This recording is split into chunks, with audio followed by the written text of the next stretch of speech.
Como podemos relacionar a questão da sociedade com o combate ao aquecimento global? É isso que nós vamos ver agora.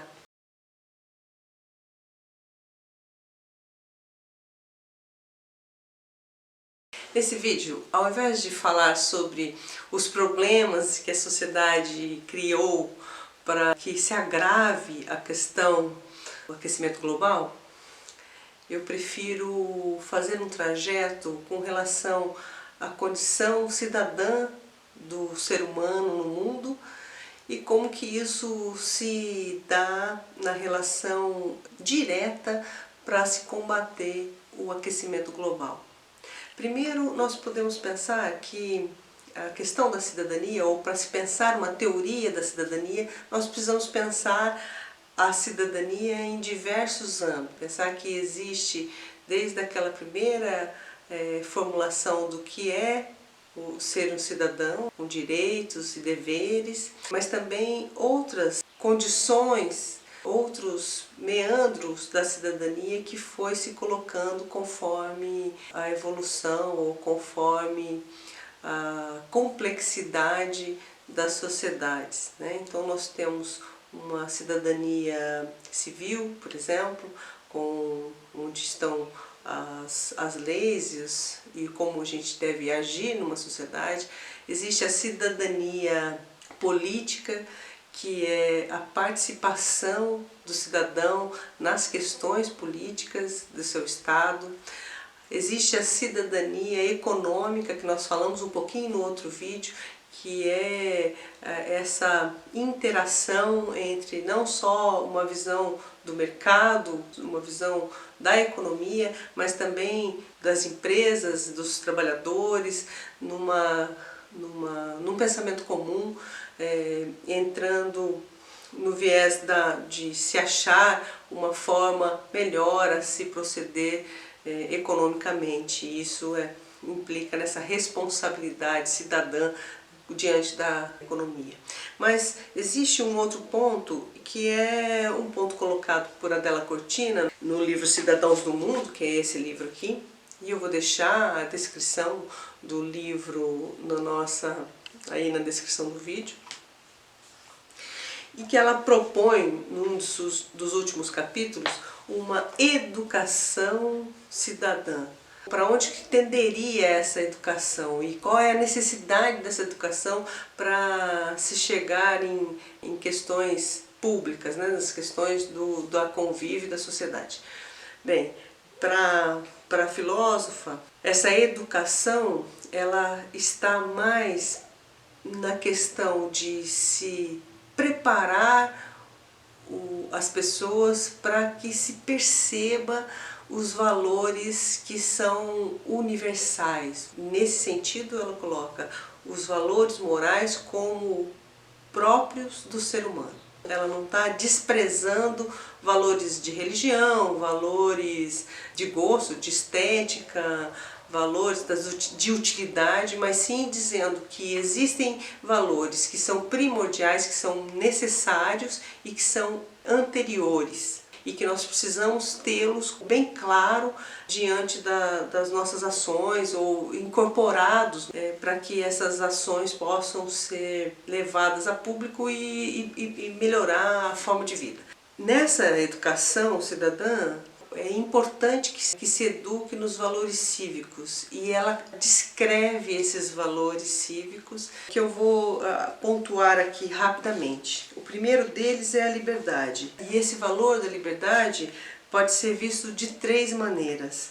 A liberdade como participação, que são nas questões de assuntos públicos, essa liberdade que todo cidadão tem e deve ser garantido, mantido.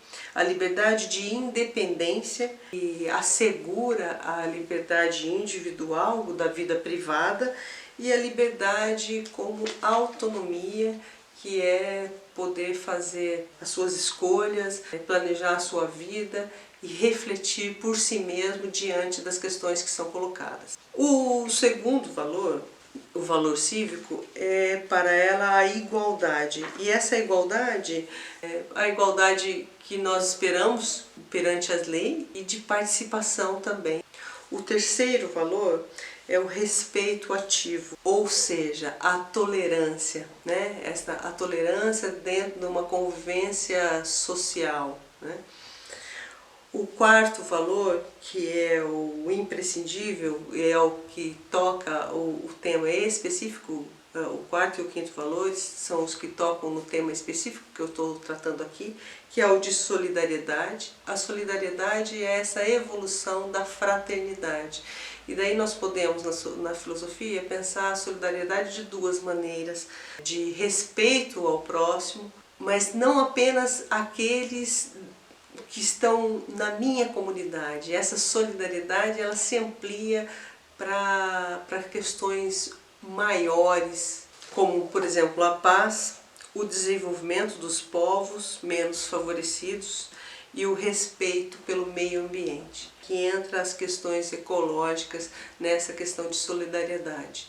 Nos interessa aqui a questão do meio ambiente, então essa solidariedade em pensar essa questão universalmente. O último valor, que é o diálogo, é a condição de se tratar de questões no diálogo para se chegar em resultados. Isso eu já apontei um pouquinho em outros vídeos com relação à teoria do Habermas, e ela tem um fundamento exatamente aí, nessa possibilidade de entrarmos em diálogo nos dissensos, né, nas questões que nos separam, e pensar num denominador comum para resolver questões como, por exemplo, a questão do aquecimento global. É por isso tantas plenárias, por isso tantos eventos ou projetos que coadunam nessa questão. A filósofa também aponta que negar certos valores, claro que não destitui aquele que nega na condição de pessoa, mas o tira do projeto de humanidade, do projeto comum que as pessoas aqui têm no planeta ou em sociedade como questões humanas. Bom, a nossa intenção não foi propriamente dar as soluções, mas apontar o caminho por onde a gente pode refletir as questões e de alguma maneira chegar em consensos para solucionar esses problemas.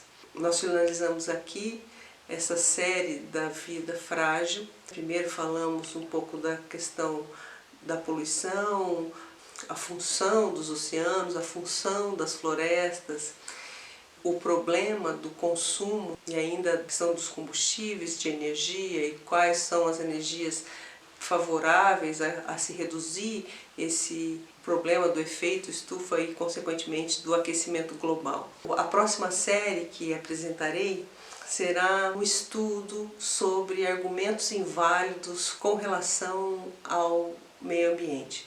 A ideia é analisar as falácias relacionadas às questões ambientais. Espero que você continue comigo nesse estudo e observação das questões que têm se agravado dia a dia. Até lá!